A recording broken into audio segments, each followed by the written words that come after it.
And as you should have just heard an announcement, we will be recording the meeting tonight for the record.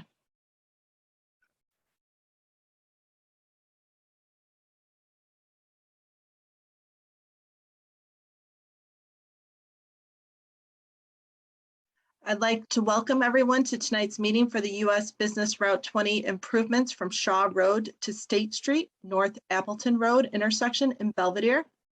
This is the first of two public meetings planned for this project. My name is Tammy Worziak, and I will be facilitating today's meeting.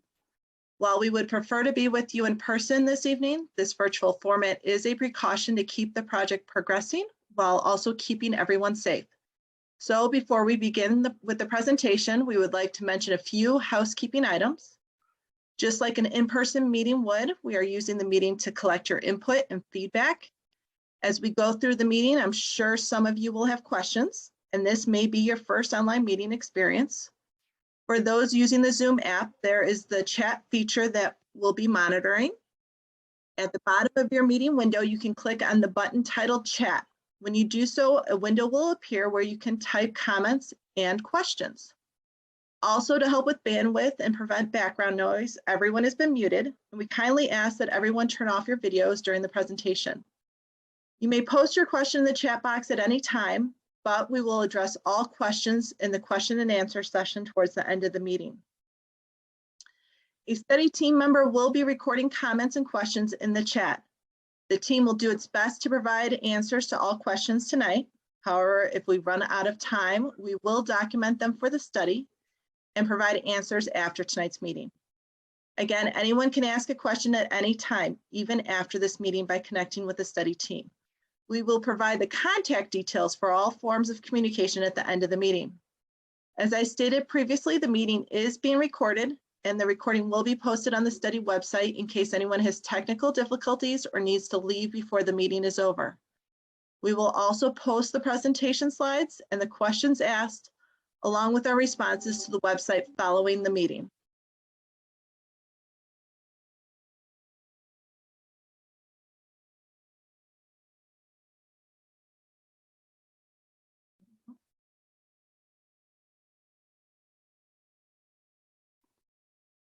I'd like to start by introducing our team of presenters and panelists for today's meeting. My name is Tammy Worziak, and I'm with Metro Strategies Group. We are a sub-consultant on the project and providing public engagement and outreach. We work to make sure the public concerns are identified and addressed in the engineering work. Mike Keene with IDOT has worked in the engineering field for over 21 years, with 11 of those years at IDOT. Mike is the studies and plans engineer, has a design and construction background, and continues to oversee the geometric development of this project and all projects within District 2. Amber Petkovich has worked with Hanson for 20 years and is the consultant's project engineer on this project, responsible for planning, directing, and coordinating the study and design of this project.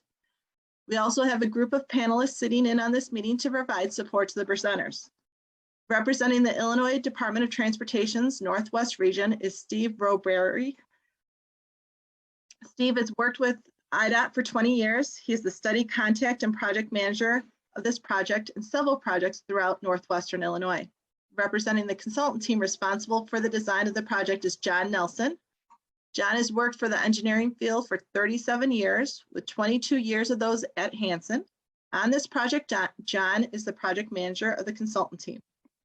Mark Heaton has worked in the engineering field for over 23 years, with 11 of those years at Hanson. Mark is the consultant team's roadway lead on this project.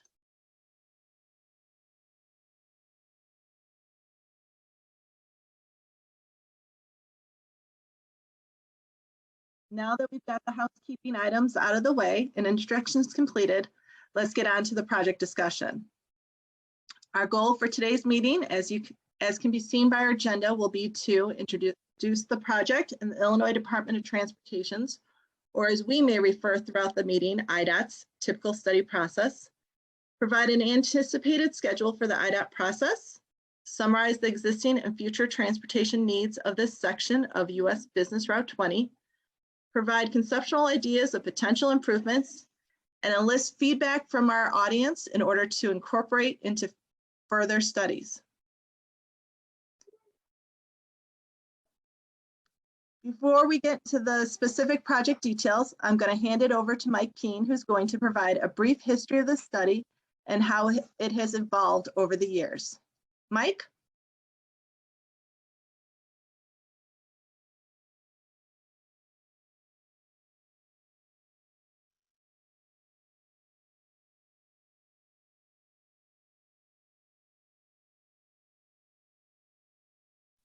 See if we can get Mike to unmute himself.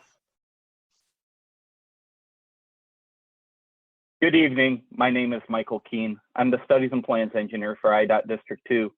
I will very briefly discuss the history of the project. The section in question is US 20 from Shaw Road to Appleton Road in Belvidere. IDOT and the Rockford Area Metropolitan Planning Organization have discussed this section over many years with anticipation of traffic growth and future development along this corridor. As such, there's been a corridor access plan along this section since 1997. The plan ensures the intersections are spaced adequately and access is limited to accommodate for additional traffic while providing traffic safety standards. With continued development and traffic growth in the area, further study and development of plans are prudent at this time. Funding for this work was included as part of the Rebuild Illinois Capital Plan. So we are pleased to be able to move forward with these important next steps. Now I'll hand over to Amber to discuss the roadway conditions. All right, thanks, Mike. Now we're going to get into the specific reason on why we are here today. Our current study for potential improvements towards the east end of US Business Route 20. Our study will focus on one of the last segments of US Business Route 20 between Rockford and Belvidere that is only one lane in each direction. We will investigate the segment's ability to accommodate future traffic needs, the roadway's condition, and drainage issues. It's also noted that east of our study area, US Business Route 20 is either 2 or 3 lanes wide. This area is also planned to have an engineering study performed similar to this one, but it will be done by another consultant, and it is only in the beginning of its planning phase. So our section will look at 4 miles of roadway. This slide's showing an example of what the typical road configuration within the study area looks like, with 1 lane in each direction, and it widens at the intersections to accommodate the turning movements. The roadside consists of items typical for a rural section, which are narrow paved shoulders and an open drainage system with ditches along the side of the road. Similarly, this slide is showing what the roadway looks like on either end of our study area. Both segments are showing 2 lanes in each direction with a median in between the opposing movements. So the top slide is showing what looks on the west end of our project, and you'll notice 2 lanes in each direction with a flush median, and it's got double yellow lines on either side, and it's got larger shoulders and ditches along the roadside. The bottom picture is showing what it looks like on the east end of our project. We've got 2 lanes again in each direction, but this time with a bidirectional turn lane in the median, which allows vehicles to enter that lane and access driveways or streets on the opposite side of the roadway. You'll also notice that at the edge of the road, there's curb and gutter and no ditches, but instead we have probably a closed system with pipes, and then we have sidewalk on either side. So those were the limits of our study, but you may be asking, what does this study exactly entail? So here we're going to go over a brief summary of what the typical process is for an IDOT project. So IDOT projects are organized into 3 distinct phases. Phase 1 is more of a planning stage that includes preliminary engineering and environmental studies. During this phase, we study existing conditions and future travel demands. Issues and concerns are identified, needs are prioritized, the public is engaged, and solutions are presented. We include the public through meetings such as this one and other outreach efforts to provide an opportunity for those interested in the project to offer their input and ask questions. Near the end of phase 1, the ultimate product is a design report that establishes a recommended alternative given the information that we've collected, analysis that we've run, and stakeholder input that we receive from you. This recommended alternative is further developed into phase 2 through the production of contract plans illustrating the proposed improvement. And what I mean by these contract plans is actually like a playbook or an instruction manual on how to build the recommended improvements. And also in this phase, land acquisition is included if it's needed. Finally, phase 3 is the physical construction of the project, where you start to see where all the planning and the design efforts come to life. So as this figure shows, we're actually only in phase 1 right now. So what exactly does phase 1 include? So the phase 1 process can be divided into several different elements, as shown in the bold text on the screen. Right now, we are early on in the process and we're working through the items in the left column. The first objective of the phase 1 study is to collect project-specific data, which includes such items as the infrastructure age, condition, traffic volumes, safety and crash history, environmental conditions, noise, and existing drainage facilities.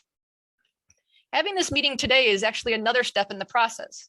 Whether you live along the corridor, travel through it, or just interested in roadway improvements, you are all considered stakeholders. So what better way for us to understand the concerns and needs of the area than to hear straight from the public who experience it regularly? We then take all of this information and determine potential alternatives that will address the needs for all users, and not just vehicles, but also pedestrians and bicyclists. As you can see on the screen, we plan to meet again in about a year from now to discuss the study progress, summarize the alternatives that we've looked at, and provide a recommendation for the proposed improvements. During this meeting today, we will go over what we have found to date during our data collection and start the collaborative process of getting feedback from you, the stakeholders, on the improvements that are needed. Finally, as we go through IDOT's 3-phase process mentioned earlier, we have an anticipated timeline of when we would like to achieve each step, but the exact timing of these steps are pending funding. Right now, this shows we are in the middle of phase 1.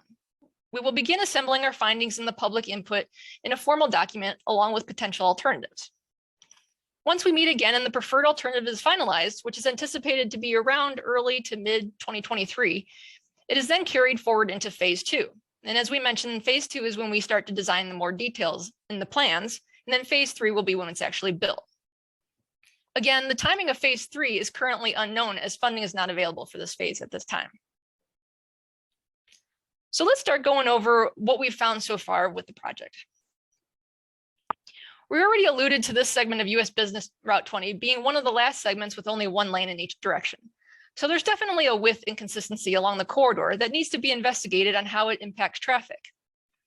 When we did our field visit, we also noticed in general, the existing pavement condition appears to be in fair condition, with some segments exhibiting poorer condition than others. Based on our findings, it's anticipated that the project will be more of a reconstruction type of improvement as opposed to just adding an additional surface or patching.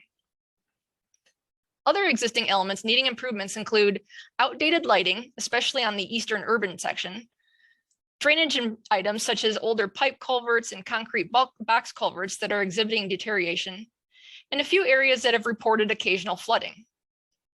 In addition, it's noted that currently there are no consistent accommodations for pedestrians and bicyclists through this area. There are some sidewalks on the eastern end near the businesses, but nothing that extends to the residential area to the west that would allow the pedestrians and bicyclists to get to these businesses.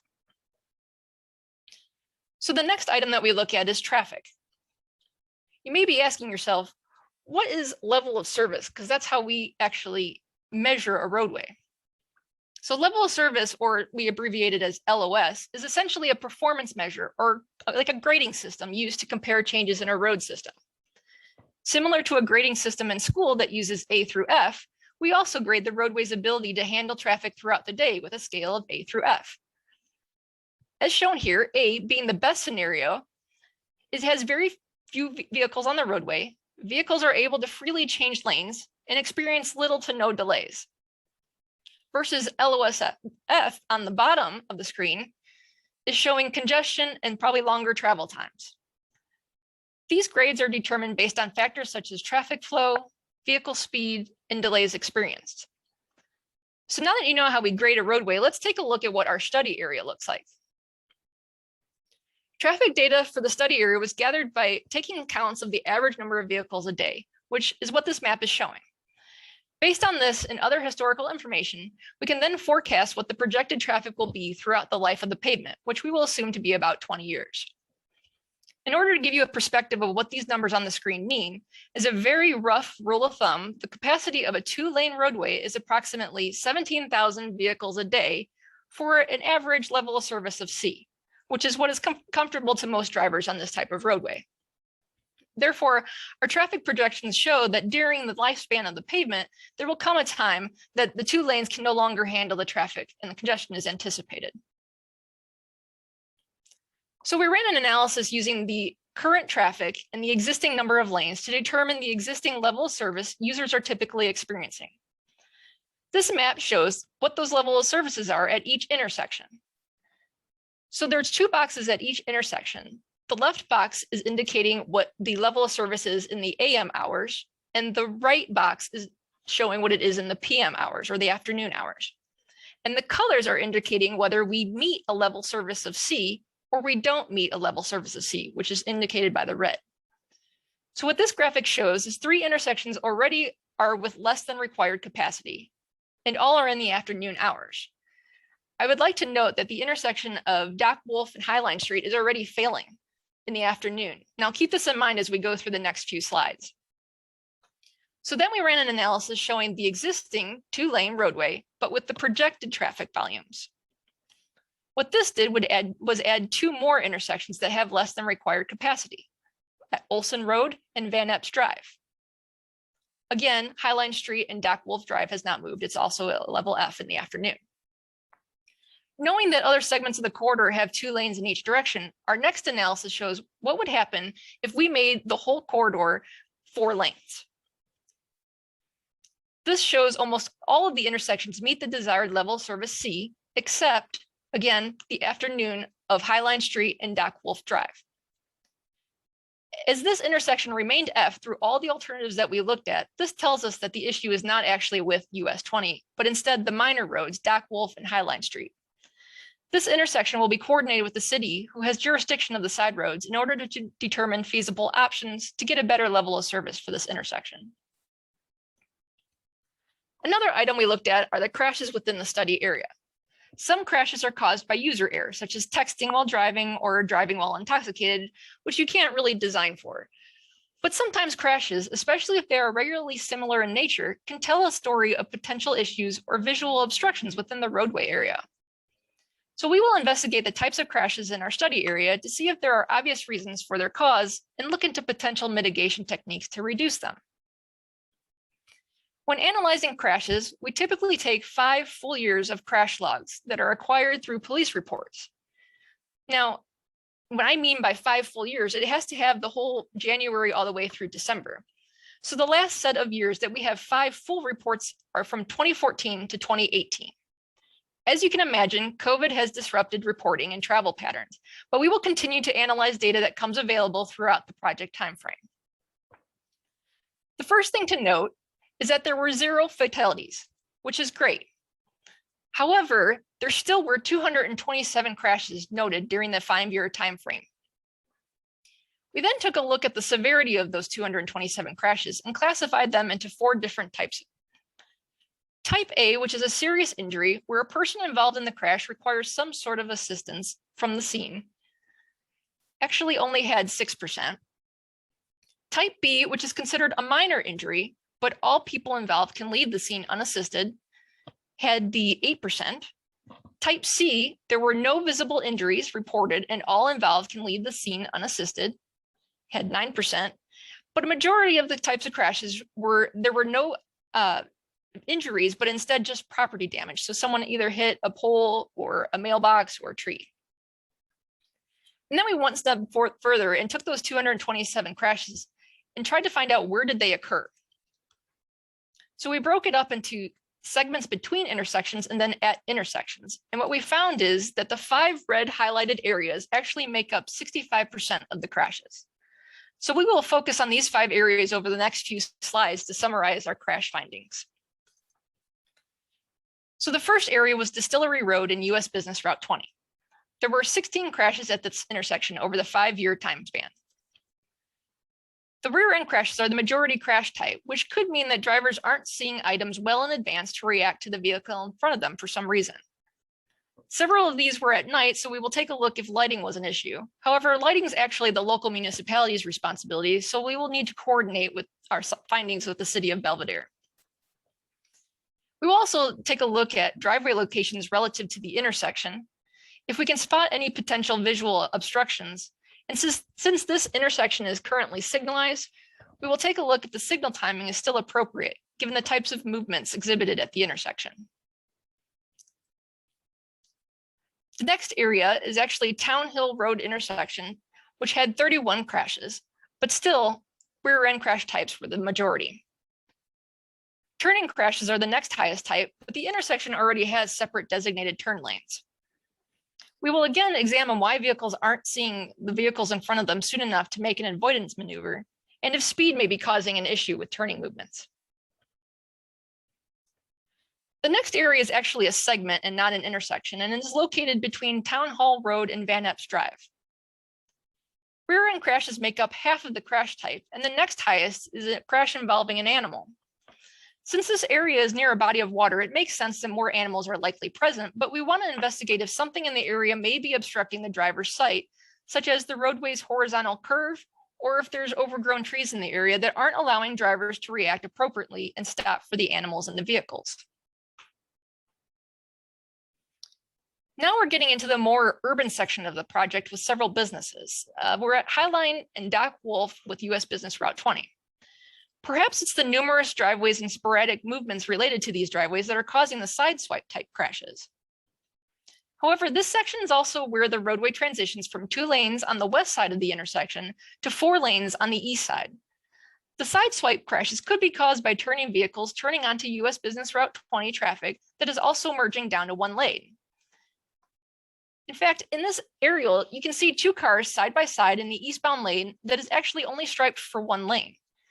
But because it's widening in preparation for the 2 lanes on the east side of the intersection, some vehicles are trying to share the road. And this will be fine if all vehicles are sharing them in the same fashion. Otherwise, it could be causing the sideswipe type crashes. Widening the road to 4 lanes to match the rest of the corridor and adding a consistent median for turn movements may help these types of crashes. The final area is the intersection of US Business Route 20 with Appleton Road and State Street, with 70 crashes over the 5 years. This intersection already has 2 lanes in each direction plus turn lanes on all 4 legs of the intersection, which we saw when we were talking about the traffic earlier is sufficient to handle both existing and future projected traffic. So since no lane additions are needed, our focus will be to examine the existing traffic signal and whether it's timed appropriately for turning movements. It allows sufficient yellow time to clear the intersection, and if there are any visual obstructions. The goal being obviously to reduce the predominantly rear end and turning type crashes. Finally, the last existing item we gather information on is the environment. An environmental analysis is typical in the planning stage. Early on in the project, our goal is to be aware of the surroundings and what currently exists. For example, we want to inventory such items as wetlands, the number and size of trees, threatened and endangered species in the area, if there's any archaeological sites in the area, and if any historical structures exist. Also included in this analysis is a noise study. For this, we'll be using a device similar to what you see on the right side of the screen to measure the current noise level throughout the study area. We will use this information and compare it to alternatives that are proposing significant changes to the roadway to analyze how noise levels may be impacted. All of this is done with the goal of helping us choose an alternative that accommodates traffic needs while also minimizing impacts to the surrounding environment. So that's a summary of what the existing information we gathered to date. This information will help us begin establishing what types of proposed improvements may be required for the study area. And to start the proposed process, we want to establish some project goals. This is one of the reasons why we're having this meeting today. We want to hear your perspective of the area's needs, which could help us build on this list of project goals. But until we hear your input, we already know of a few general goals typical of a roadway project, like improving the pavement condition and aging infrastructure, improving the mobility of not only the local traffic, but also the region as a whole for both current and future projected traffic volumes, adding pedestrian and bicycle accommodations for the whole study area, and reducing the potential crash generators. Now, along with project goals, we also want to recognize our project constraints, that these will regulate the potential design. So far on this project, we know we have the following. With Beaver Creek and the Kishwaukee River nearby, we know we have floodplain within the study area, and confirming water drains appropriately from the roadway will be key to our design.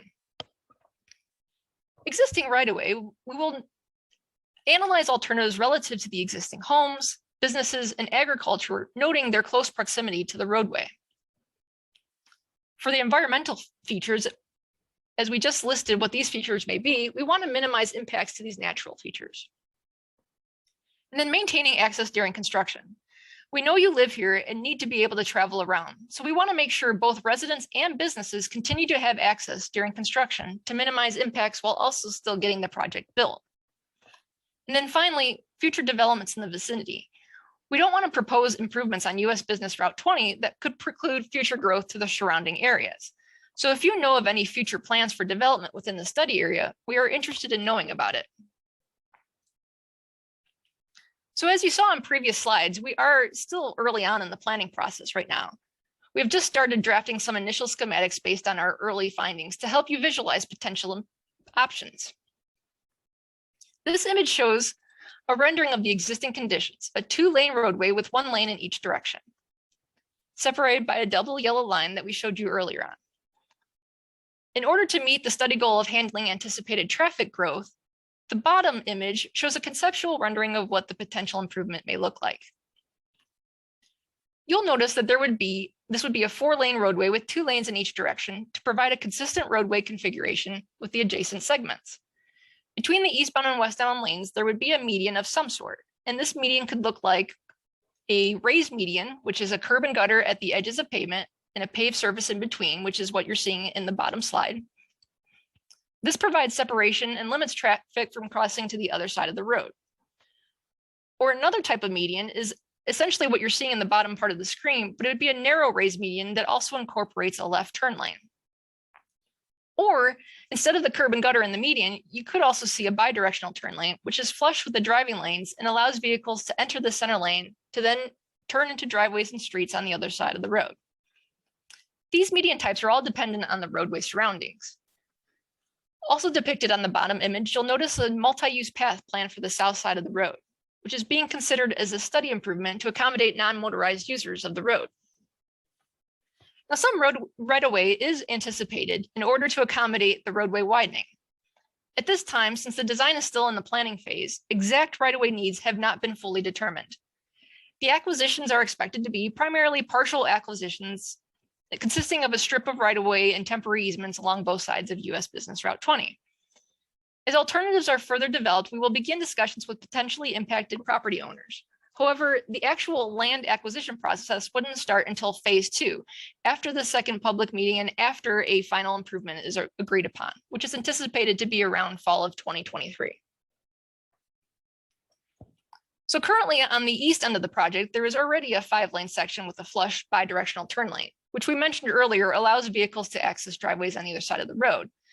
This same configuration is anticipated to remain in the proposed condition, as we saw earlier that the calculations show it can handle the future traffic. What we will be focusing on, though, are the improvements to finding mitigation techniques that will help reduce the number of crashes, such as altering the signal timing or providing better advanced signing and upgrading outdated lighting.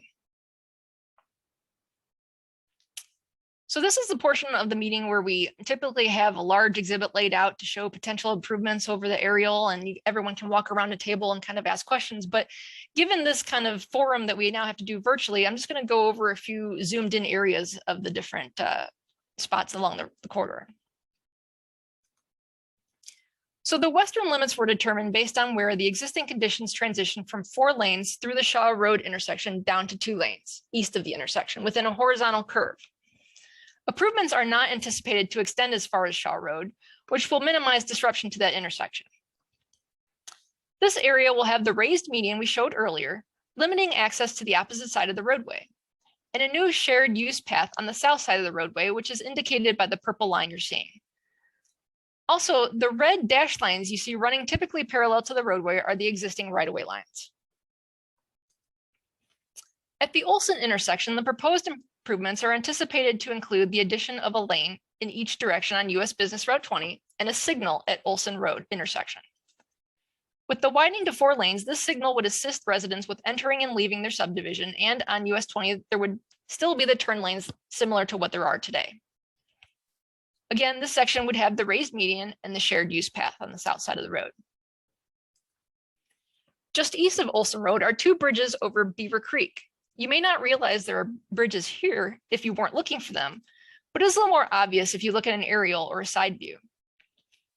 Field inspections have been performed and coordination will begin with IDOT to determine the appropriate improvements required to update any aging sections of the bridges and how to accommodate any roadway widening.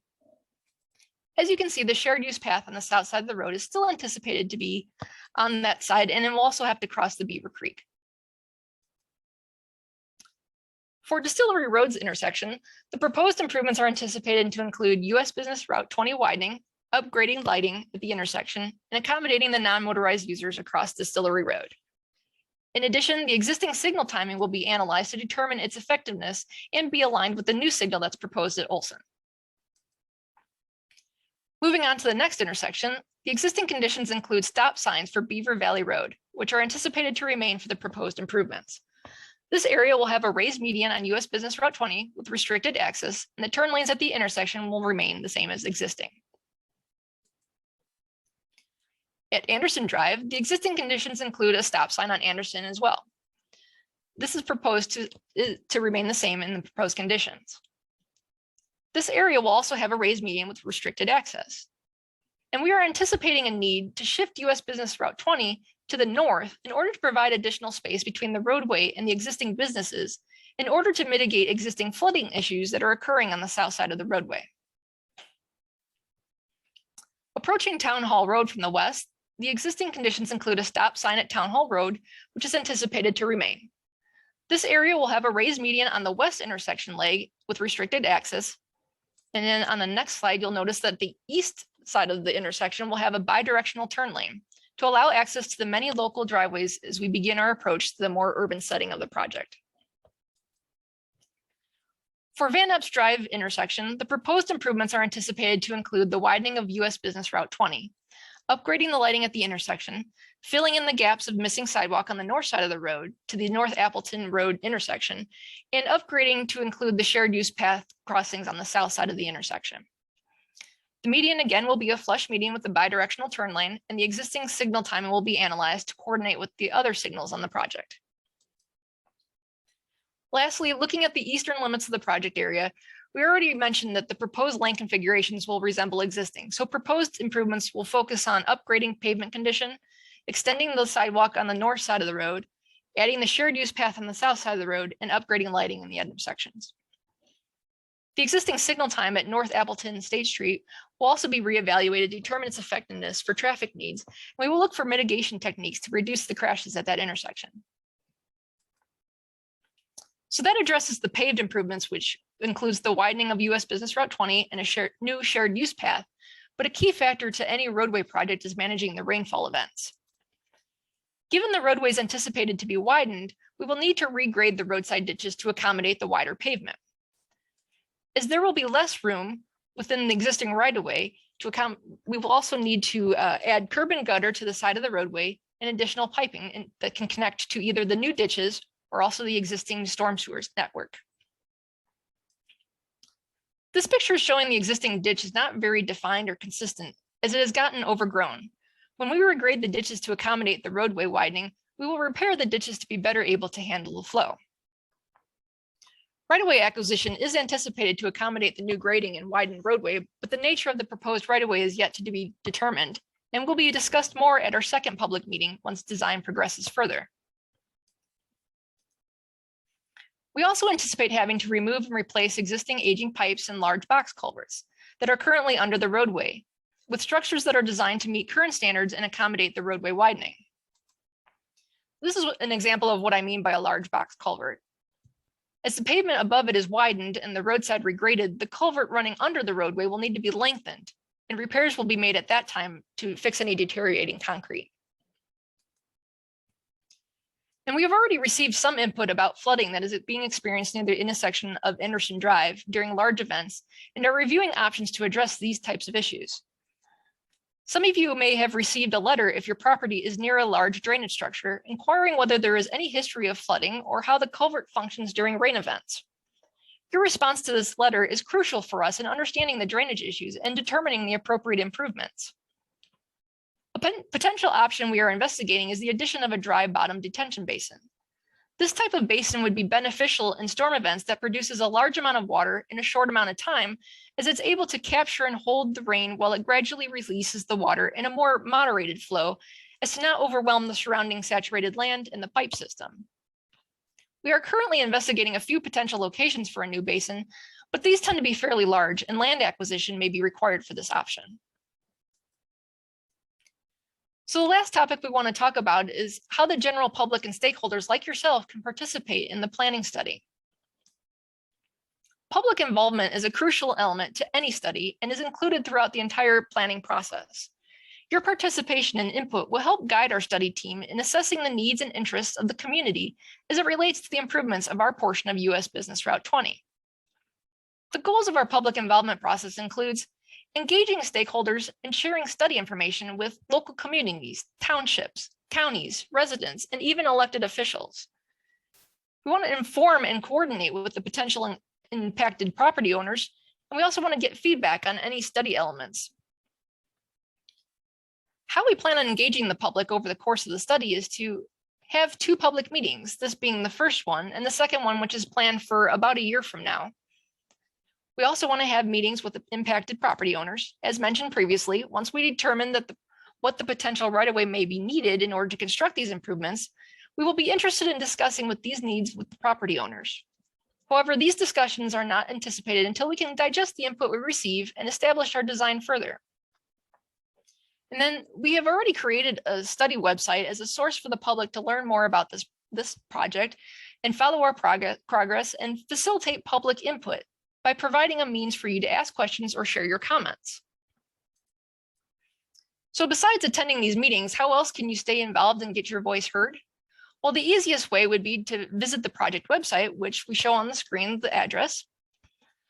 This website provides project information, allows you to send your questions and comments to a member of our study team, and allows you to sign up for a newsletter to stay informed. You can also pose questions and comments via email to IDOT's project manager, Stephen Robry, or if you still appreciate the use of handwritten letter, you can send comments or questions to IDOT's District 2 office, which has the address of 819 Depot Avenue in Dixon, Illinois, 61021. Again, make sure to send that to the attention of our project manager, Stephen Robry. Now remember, this is a great way to get your opinion heard, and public comments are encouraged and welcomed at any time during the study process, but of course, the earlier the better. So we've mentioned this project website a few times now, and if you've received a letter or postcard for this meeting, it had the project website location on it. But if you didn't receive a letter or postcard, I wanted to take a quick minute to show you a few ways that you could find the project website. First, you can access the any current IDOT study or project on IDOT's website at idot.illinois.gov. The screen's showing what it would look like if you go to the IDOT's website. You'll see 4 pull-down areas, the 4th one being transportation systems. If you select that pull-down menu and go to transportation management, that'll pull up 4 different options. The 4th option is featured projects, and if you select that, you'll start to see all the studies and all the projects being handled by IDOT. Our project is currently the 3rd one on the list to the left, Boone County Business US 20 from Shaw Road to State Street. You could also try typing in IDOT featured projects in your web browser, and hopefully that pulls up the link. Once you are on the project website, you'll notice there are 5 tabs that provide information. The overview and scope, which provides a general history, schedule, resources, frequently asked questions, and get involved. The Get Involved tab will show you how to sign up for public meetings like these and how to contact us. By filling out a form and to ask questions, you can also give your comments and sign up for the newsletter here. Eventually on the Resource tab, we will have a recording of this meeting and some of the exhibits we presented here today in case you want to review the material on your own time, or we're unable to call in, or we're only able to call in and not have a computer during the meeting. So with that, I'd like to open up to the question and answer session to our audience. As a reminder, go ahead and submit any questions to the chat box, and we can pose those questions to our panelists. So Tammy, do we have any questions? Great. And just as a reminder, hit chat to the host, co-host, and we will read your questions as you type them in. Our first question tonight is for Steve, and it is, what is the timeline of the study? Tammy, I'd just like to verify, can you hear me okay? Yes, we can hear you great, Steve. Thank you. Okay, great. Yeah, I can recap the timeline. As Amber mentioned, we are in the relatively early stage of phase one, and that's what we call the preliminary engineering stage. And what we do is we evaluate the options, we reach out to the public, we assess impacts of the proposed improvement, and we develop and select the preferred design. Our intent with this early meeting was to come back to the public and reintroduce the project to you. And as Amber mentioned, about a year from now, we plan to have a second public meeting where we can go over some more design details. So at that time, we'll have had the opportunity to receive input from the public and further develop the design. With that schedule, we anticipate that the phase one will conclude in late 2023. The next stage is the phase two engineering, and for the rest of the project, I'm kind of just giving you targets here, but the phase two is where we develop the detailed plans and specifications that are actually used to build the road. We anticipate that to start in the last half of 2023. In conjunction with the phase two engineering, Amber mentioned the land acquisition process, and in this process, it involves the development of plats and appraisals, and our land acquisition people working with landowners on purchasing any required right-of-way or temporary easement. And for a project of this size, we can anticipate that project to be 24 months or so. As far as construction of the project it's really depending on receipt of available funding. At this time, we do not have a firm construction start date. Obviously, we need to complete the preliminary design work, the plan development, the land acquisition activities. Construction is included in the current multi-year program, but we won't be able to determine the construction start date until funding is included in some future annual program. So it's safe to say that the actual construction is several years off, and it would likely occur later in the current multi-year program than earlier. Great. The next question is for you as well, Steve. Are there adjacent projects that will connect with this study?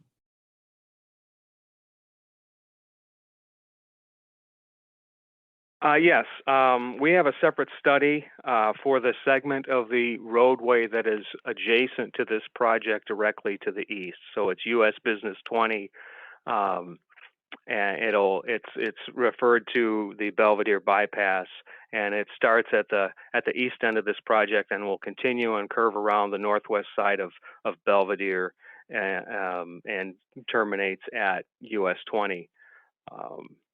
This project hasn't yet started. We anticipate that the preliminary engineering, the phase one process, is to start in the first quarter of this year, 2022.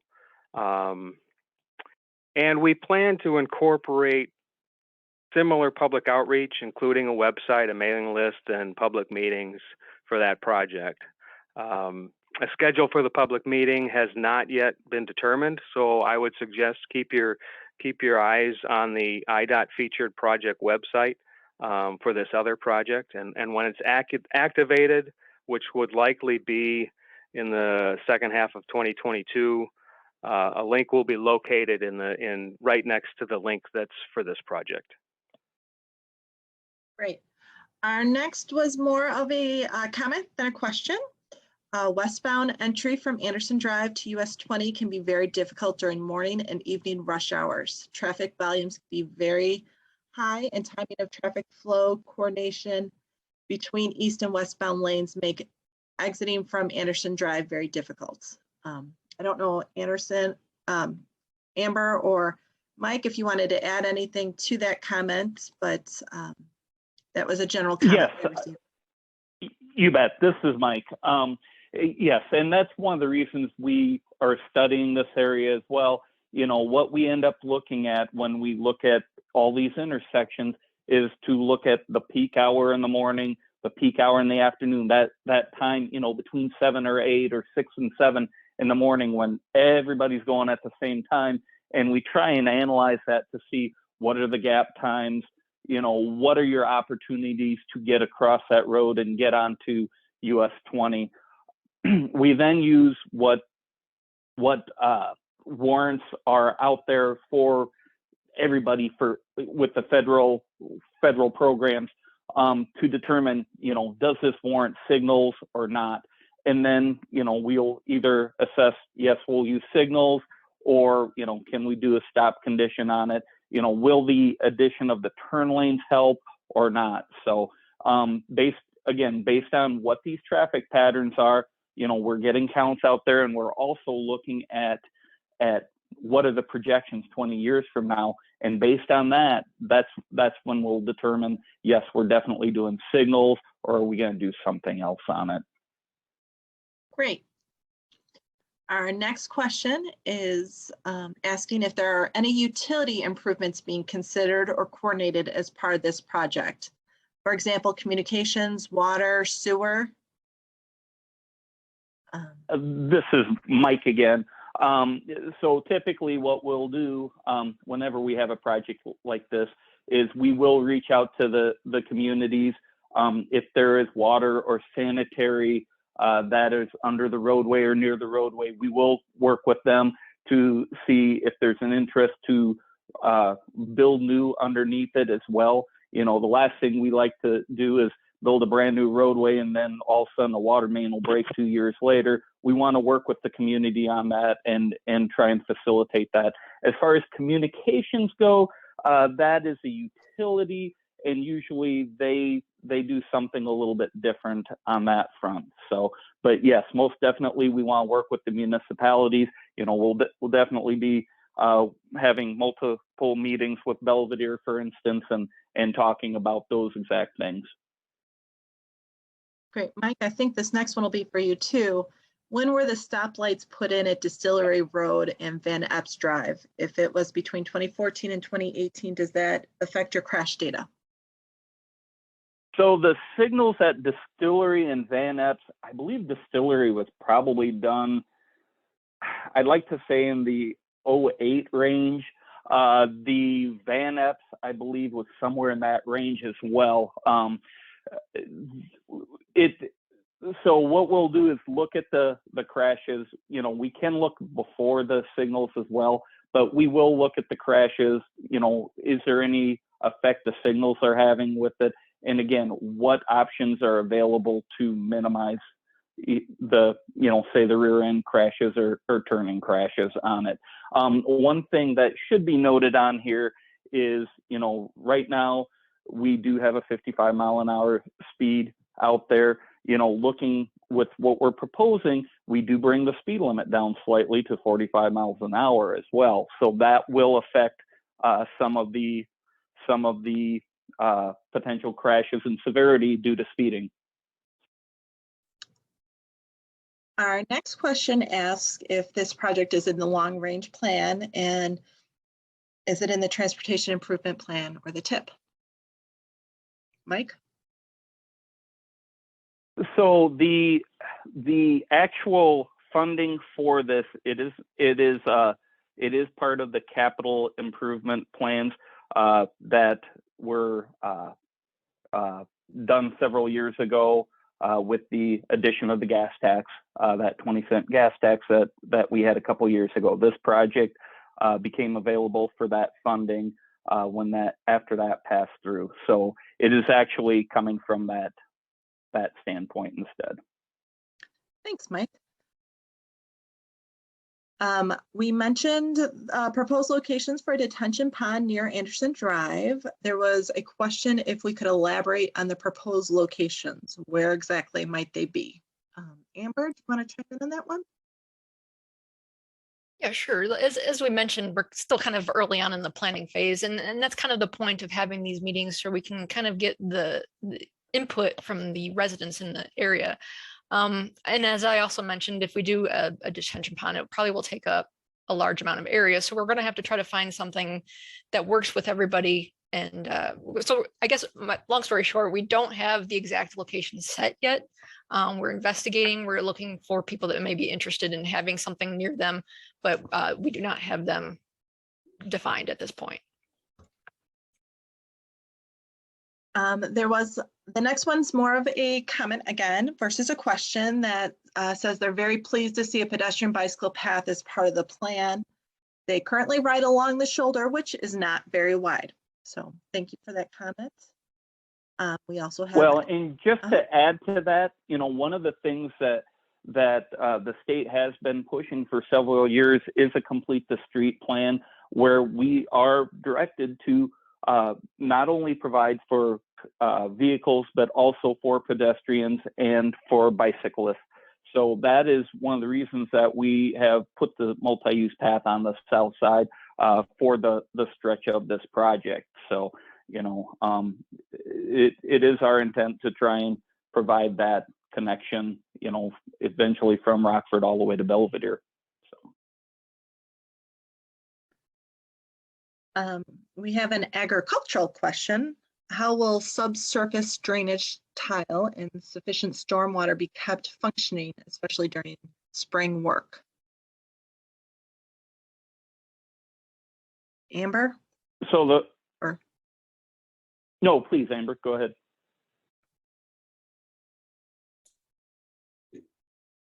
This is Mark. I can answer that one. And we're definitely going to look if there's any subsurface drain tiles coming from this agricultural land. I know sometimes that stuff's not mapped out very well.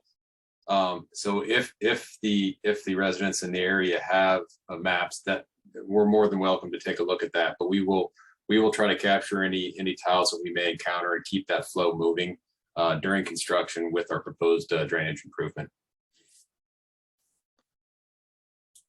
Thanks, Mark. Our next question is about residential driveways and if those are being considered allowing people to get in and out of their driveways.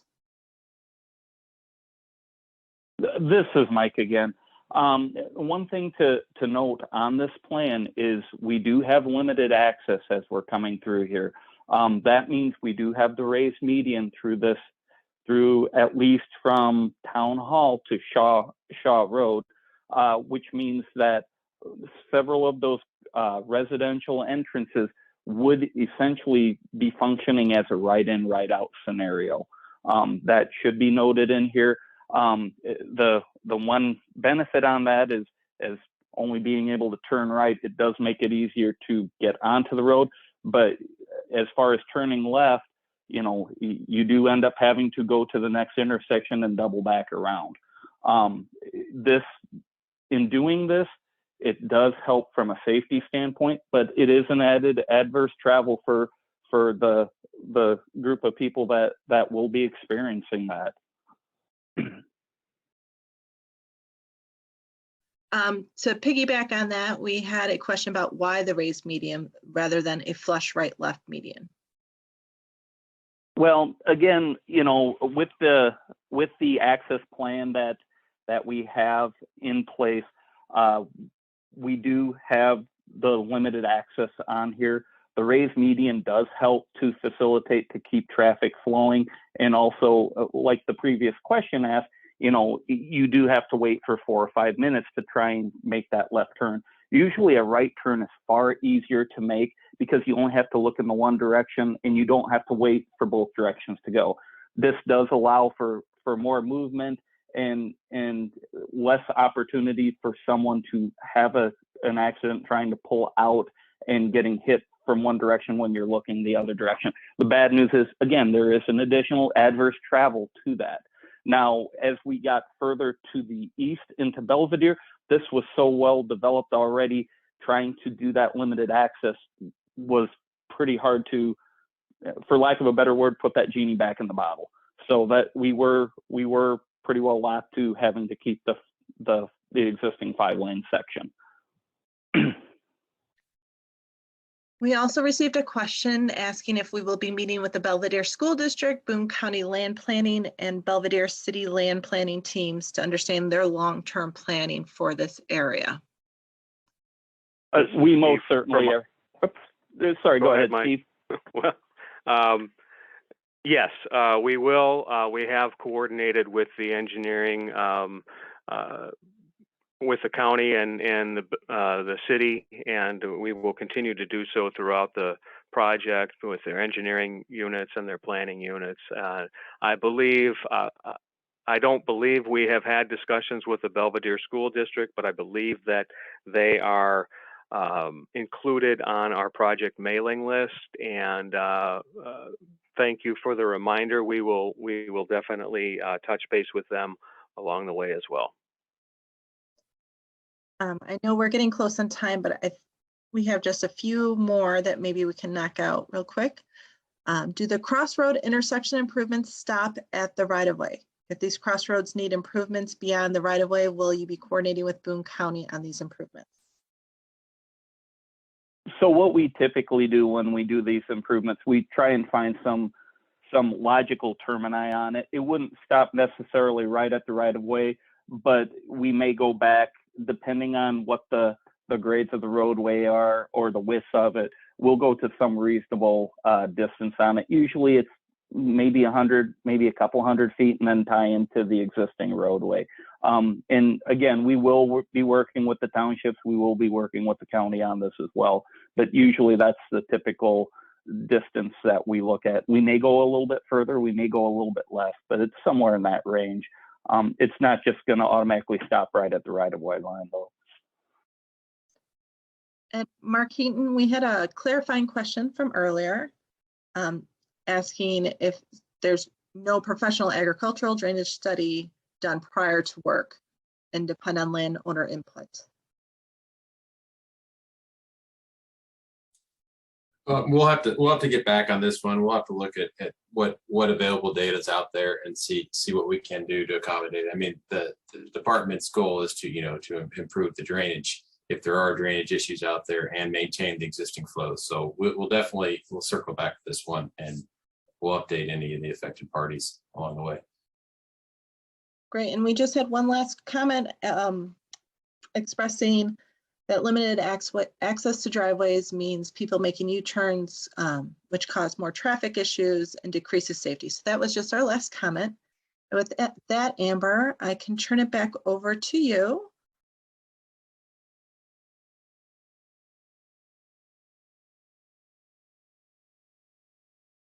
Okay, so I just wanted to remind you on the next steps, and they are going to be for our team. We will continue to analyze the existing data we've acquired.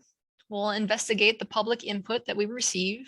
We'll establish and coordinate with IDOT on potential improvements, and we'll begin assembling the study report in anticipation for the next public involvement meeting.